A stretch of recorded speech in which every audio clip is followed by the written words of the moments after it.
벌써 한 해 2022년도가 시작된 지 6개월이 지나고 후반기를 시작하는 7월의 첫 주일입니다. 오늘은 2022년 전반기에 하나님의 은혜에 감사하는 맥주 감사 주일로 지키게 됩니다. 그리고 예배 후에는 아나바다 알뜰 바자회를 준비하였습니다. 오늘 바자회를 준비하면서 마치 소풍을 앞둔 소년처럼 가슴이 울렁하면은 토하는 거죠. 가슴이 떨리고 기대하는 마음이 있어서 아마 여러분들이 콩밭에 마음이 가 있지 않은가 싶기도 합니다만, 그런 마음을 대변하기 위해서 설교를 짧게 하려고 그렇게 준비를 하였습니다. 하지만 하나님께 드리는 모든 예배가 처음부터 나중까지 은혜 가운데 하나님 말씀을 경청했으면 좋겠습니다. 이스라엘 유대 백성들에게 3대 절기가 있습니다. 잘 아시죠? 처음 절기는 6월절이라는 절기입니다. 6월절이라는 절기는 무교절이라고도 하는데, 이스라엘 백성들이 400년의 애굽의 압제를 뛰쳐나가서 해방을 기념하는, 출애굽을 기념하는 구원의 절기입니다. 영적으로 우리 개인에게 6월절기라면은 예수님 믿고 구원받은 그 절기라고 말할 수 있겠습니다. 두 번째의 절기는 맥추절이라는 절기입니다. 이 절기는 여름철 보리의 첫 수확을 감사하는 절기입니다. 6월절이 지나간 다음에 50일 지난 후 77, 49, 50 7째 주를 지난 다음에 절기라서 맥추절이라고 합니다. 특별히 교회적으로는 이 날을 오순절 성령 강림절로 지키면서 교회가 시작된 중요한 절기이기도 한 것입니다. 가을철 추수절기로 수장절을 지키게 되는데, 수장절이라고 하는 이름은 또 초막절, 또 장막절이라고도 이름이 불려지고 있습니다. 오늘 우리는 맥추절을 지키게 되어지는데, 이제 전반기를 마무리하면서 또 후반기를 시작하며 감사하는 그러한 절기입니다.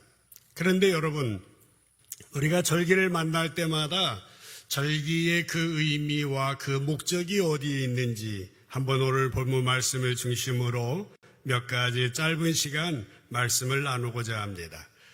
하나님께서는 모세를 통해서 이스라엘 백성들에게 선택받은 하나님의 백성으로 선민으로서의 본분을 다하도록 하기 위해서 가장 중요한 율법을 주었습니다. 그 하부의 세부적인 규례들도 있습니다. 그 가운데 들어있는 것이 바로 절기라고 하는 것입니다. 이스라엘 백성들에게는 하나님의 선택받은 백성이라고 하는 표시로서 바로 이 절기를 꼭 지켜야 했던 것입니다. 역사적으로 보면은 이스라엘 백성들이 절기를 잘 지킬 때에는 하나님께서 그들에게 큰 은혜를 베풀어 주시고 복을 주셨습니다. 그러나 그들이 절기를 지키지 않을 때는 하나님의 책망도 있었고 또 진노와 심판도 있었던 것입니다. 그래서 이스라엘 백성들은 절기를 철저하게 지키려고 노력을 하였습니다. 물론 오늘날 우리들은 구약시대의 백성들처럼 절기를 철저하게 문자적으로 지키지는 않습니다. 그러나 절기를 허락하신 하나님의 의도, 절기에 담겨 있는 하나님의 그 뜻이 어디에 있는지 우리 마음 가운데 새기는 것은 중요한 일이다 싶습니다. 오늘 2022년 맥주감사주일을 맞아서 이 말씀을 함께 나누게 될 때에 성령 하나님께서 우리 마음과 귀를 열어주시고 이제 절기의 의미를 잘 깨달아서 여러분의 믿음 생활에 한 단계 진도가 있는 귀한 시간이 되시기를 먼저 주님의 이름으로 간절히 축복합니다. 첫 번째로 이 절기의 의미는 무엇인가라고 하는 것입니다. 첫 번째로 기억이라고 하는 이 단어를 여러분에게 소개시켜드리고 싶습니다. 기억은 뭡니까? 하나님께서 베풀어 주신 은혜를 잊지 말라라고 하는 것입니다. 절기에는 늘 마음에 깊이 새겨야 될 단어가 기억이라고 하는 단어인 것이죠. 오늘 우리는 에스겔서 말씀을 읽었습니다마는 에스겔이라고 하는 사람은 유대 왕국의 말기, 그러니까 기원전 6세기 전반에 사역했던 예언자, 선지자입니다. 예루살렘이 멸망하고 바벨론의 포로로 잡혀가는 그야말로 유대 왕국의 가장 비참한 시기에 활동했던 선지자가 바로 에스겔입니다. 그 에스겔을 그 이름은 에제기엘이라고 하는데 엘자가 들어있으면 하나님이라는 의미가 들어있습니다. 하나님이 강하게 하신다라고 하는 그런 이름의 뜻을 가지고 있습니다. 그는 정말 예언자 가운데서도 이제 강렬한 환상을 체험한 인물입니다. 부름받을 때부터 시작해서 이제 그 에스겔서는 신비적인 꿈이나 환상적인 내용들이 처음부터 끝까지 나와 있는 것입니다.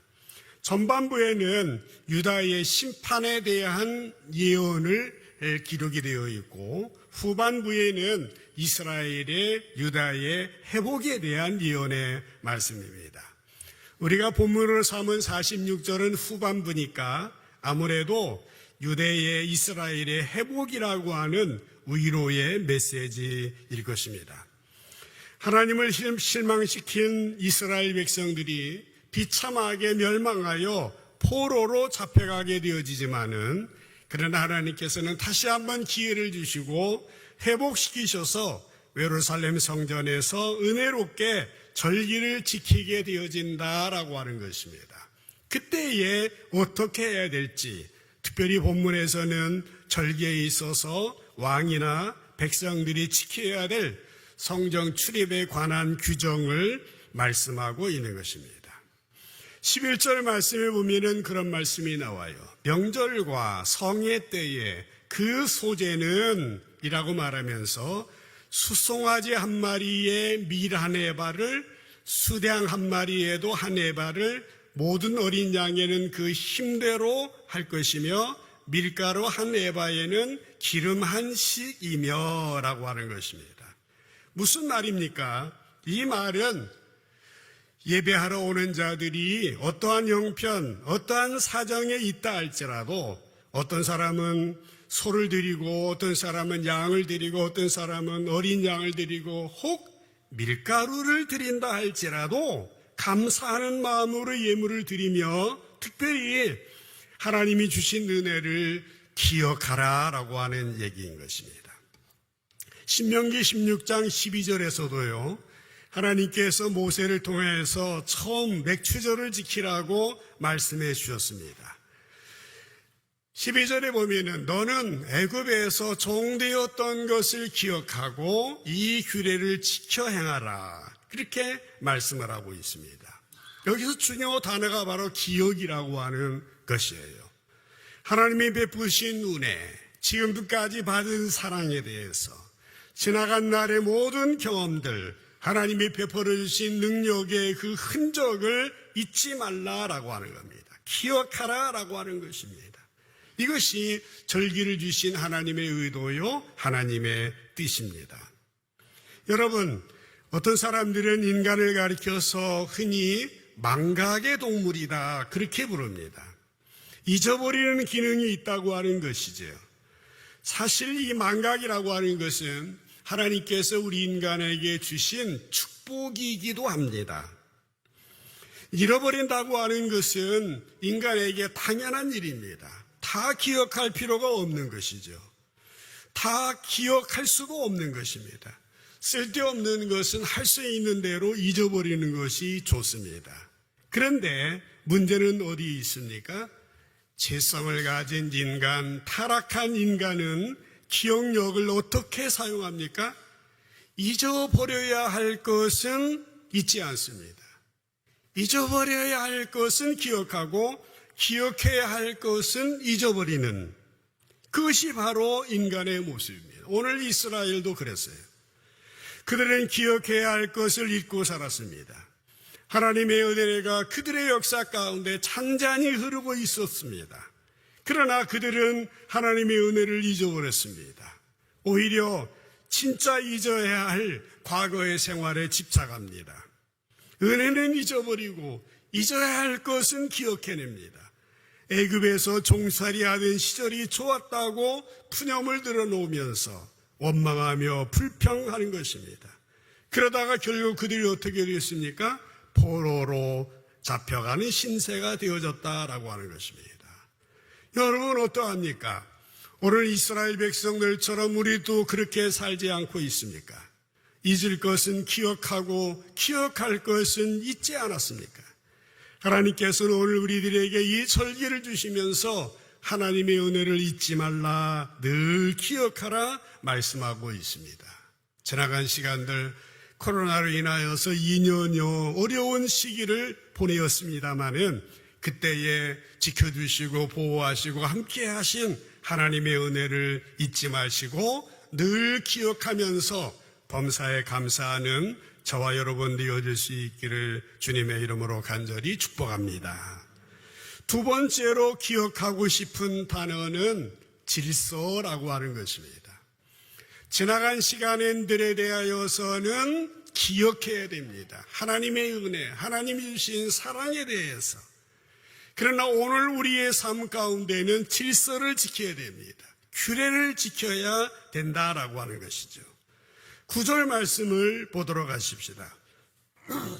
전반부의 말씀에 보시면은 그러나 모든 정한 절기에 이 땅 백성이 나 여호와 앞에 나올 때에는 북문으로 들어와서 경배하는 자는 남문으로 나가고 남문으로 들어온 자는 북문으로 나갈지라, 그렇게 말씀하고 있습니다. 이것이 성전에서 절기를 지키는 규례였다라고 하는 것입니다. 이 말이 무슨 말이겠습니까? 이 말은 질서를 지키라라고 하는 것입니다. 이스라엘 백성들이 절기를 잘 지킬 때에는 이 규례를 철저하게 지켰습니다. 그들은 우왕좌왕하다가도 정신없이 지내다가도 절기가 시작되어지면 질서를 지켰습니다. 그래서 이때가 되면 이스라엘은 모든 엉클어진 것들이 정돈이 되었습니다. 그들은 모두 제자리에 돌아가서 질서 정연한 속에서 그들의 절기를 지키며 하나님 앞에 나아갔던 것이죠. 이것이 절기를 주신 하나님의 의도입니다. 우리 마음에 새겨야 될 의미인 것입니다. 질서를 따르라는 것입니다. 그래서 이제 혼돈에서 질서를 잡고 다시 시작하라라고 하는 것이죠. 여러분, 하나님은 어떤 하나님이십니까? 하나님은 질서의 하나님이십니다. 천지를 창조하실 때부터 하나님께서는 이 세상을 코스모스, 질서 있는 세상으로 만드셨습니다. 하나님이 천지를 창조하시기 이전에 창세기 1장 2절에 보시게 되면은 이 땅이 어떤 땅이었습니까? 혼돈한 땅이었습니다. 공허한 땅이었습니다. 흑암이 깊이 위에 있는 땅이었습니다. 그런데 하나님께서 천지를 창조하실 때 빛이 있으라 로부터 시작하여서 무질서한 카오스의 혼돈의 세계를 질서의 세계, 코스모스의 세계로 정돈하신 것입니다. 그래서 하나님 만드신 자연 세계를 보시길 바랍니다. 하루가 있으면은 아침이 있으면 저녁이 있습니다. 봄, 여름, 가을, 겨울이 있습니다. 꽃이 피고 꽃이 집니다. 비가 오고 눈이 오고 바람이 붑니다. 오늘처럼 무덥고 또 폭우도 내리고 폭염으로 인하여서 어려움 당하는 경우도 있습니다만은 이런 것은 없었으면 좋겠지만 모두 다 필요한 것입니다. 하나님이 정하신 자연과 삶의 질서에 따라서 세상은 아름답게 정돈되어서 움직여지고 있는 것입니다. 사도 바울은 이것을 알았습니다. 고린도전서 14장 33절에서 말하고 있습니다. 하나님은 무질서의 하나님이 아니요 오직 화평의 하나님이시니라 라고 말씀하셨습니다. 왜 바울이 고린도 교회 성도를 향하여서 이 말을 했겠습니까? 당시 고린도 교회 성도들은 신앙생활이나 교회생활이나 가정생활이나 사회생활에 있어서 질서를 지키지 않았습니다. 예배 시간에 은혜 받았다고 하면서 큰 소리로 방언합니다. 신앙의 기준도 신령한 것으로만 평가하려고 합니다. 인간관계에 있어서도 서로 미워하며 갈등합니다. 가정 안에서도 남편과 아내가 서로 따로 지내는 등 몹시 혼란스러운 것이 당시 고린도의 상황이었던 것입니다. 그래서 사도 바울이 선언한 겁니다. 하나님은 어지러움이 하나님이 아니요 무질서의 하나님이 아니라 화평의 하나님이고 질서의 하나님이다 라고 하는 것입니다.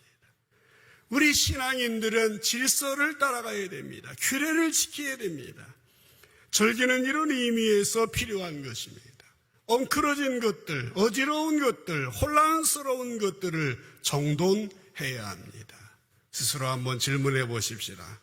혹시 내가 자리에서 이탈해 있지는 않은지, 지금 무엇이 나를 혼란스럽게 하고 있는지, 무엇 때문에 규모 없이 의식 없이 살아가고 있는지 스스로 자문해 보시길 바랍니다. 그래서 이제 어지럽고 헝클어진 삶의 질서를 바로잡으며 주님 뒤를 따라 나가면서 하나님께서 원하시는 아름다운 삶을 살아가는 우리들이 되어야 할 것입니다. 마지막으로 우리가 지나간 날 하나님의 은혜를 기억하자. 그리고 오늘 우리의 삶 속에 주님이 말씀하신 규례를 잘 지키고 질서를 잘 지키자라고 하는 것입니다. 마지막 세 번째는 전진이라고 하는 단어를 여러분에게 소개하고 싶습니다. 본문 9절을 다시 한번 보십시다. 읽지 않은 뒷부분에 보면은 북문으로 나갈지라 하면서 거기 나옵니다. 들어온 문으로 도로 나가지 말고 그 몸이 앞으로 향한 대로 나갈지며, 그런 말씀이 나와요. 12절을 다시 한번 보십시다. 12절에 보면 만일 군주가 차원하여 번제를 준비하거나 혹 차원하여 감사제를 준비하여 나 여호와께 드릴 때에는 그를 위하여 동쪽을 향한 문을 열고 그가 번제와 감사제를 안식일에 드림같이 드리고 밖으로 나갈지며 나간 후에 문을 닫을지니라 라고 말씀하고 있습니다. 이 9절 후반이나 12절 이 말씀을 보면은 같은 의미로 말하고 있습니다. 이것은 질서를 지키기 위해서 와서 결코 되돌아가지 말라라고 하는 것입니다. 항상 앞으로 가라라고 하는 말인 것입니다. 그들은 이 규례를 따라 성전에 와서 되돌아가는 법이 없었습니다. 꼭 앞으로 계속해서 전진하며 나아갔습니다. 그들은 시간이 오래 걸려도 그 기다리는 시간이 지속되어도 돌아가지 않았습니다. 언제나 그들에게는 앞으로 향하는 문만 있었습니다. 그 문을 향하여 전진하며 나갔던 것이죠. 일반 백성들은 물론이고 왕까지, 군주들까지 이 규례를 따랐습니다. 왕이 혹시 기다리다가 뒤로 나갈까봐 들어온 문 뒤에는 문을 닫으라고 강하게 명령하고 있는 것입니다. 이것을 통해서 절기의 귀한 의미를 우리에게 심어주고 있습니다. 여러분, 어떤 분이 세상에 사람이 세 종류가 있다고 말하였습니다. 첫 번째 사람은 지나간 과거에 대해서 집착하는 사람입니다. 스스로 어떤지 생각해 보시기 바랍니다. 이런 사람은 늘 지나간 날을 생각합니다. 옛날이 좋았지. 과거와 비교하면서 향수해졌습니다. 그곳에 빠져나오지 못하는 사람입니다. 성경에도 이런 유형의 사람들이 있었습니다. 두 번째 유형의 사람은 현실 안주형입니다. 현실 만족형의 사람입니다. 늘 여기가 좋사오니 이대로 영원히 라고 말하는 사람이 있습니다. 물론 자족하고 만족하면 좋겠습니다만은 현실에 안주하다 보면은 발전이 없습니다. 발전되지 않는다라고 하는 것입니다. 세 번째 유형의 사람이 있다고 한다면 미래지향형의 사람입니다. 이런 사람은 과거를 잊지 않되 집착하지 않습니다. 현실을 수용하고 인정하고 감사하되 거기에 머물러 있지를 않습니다. 우리는 어떤 사람이 되어야 하겠습니까? 주님께서는 저희들에게 말씀합니다. 우리는 뒤로 물러서서 침륜에 빠질 자가 아니다라는 것입니다. 우리는 전진할 사람으로 하나님이 우리를 불러주셨습니다. 우리는 죄인입니다. 그렇지만 용서받은 죄인입니다. 하나님의 자녀의 권세를 가지고 있습니다. 우리는 약하지만 주님이 강하십니다. 주님께서 우리들에게 지정계를 주시고 영혼육을 주셔서 우리를 통하여 하나님의 손과 발이 되기를 원하십니다. 그래서 이 땅을 아름답게 만들기를 원하시는 것입니다. 온 세상을 향하여 나아가서 주님의 나라, 주님의 왕으로 통치하시고 다스리시고 주님의 기쁨이, 주님의 희락이, 주님의 감사가 넘치는 나라로 만들기를 원하고 계시는 것입니다. 지나간 과거에 대하여서 우리는 기억하며 오늘 질서를 지켜나가며 내일에 대한 꿈과 비전을 가지고 우리가 전진하며 나갈 때에 하나님께서는 우리를 통하여서 놀라운 일들, 주님이 못다 하신 일들을 우리를 통해서 해나가실 것입니다. 오늘 맥주절을 하나님이 저희에게 주신 그 의미를 생각하면서 앞으로 전진을 향한 그런 결단과 그런 헌신이 있어야 하겠습니다. 맥주감사절은 한 해의 한복판에 우뚝 서 있습니다. 하나님께서 오늘 저희들에게 이 절기를 주시며 이 절기에 담겨져 있는 하나님의 뜻과 의미를 깊이 새겨 주었습니다.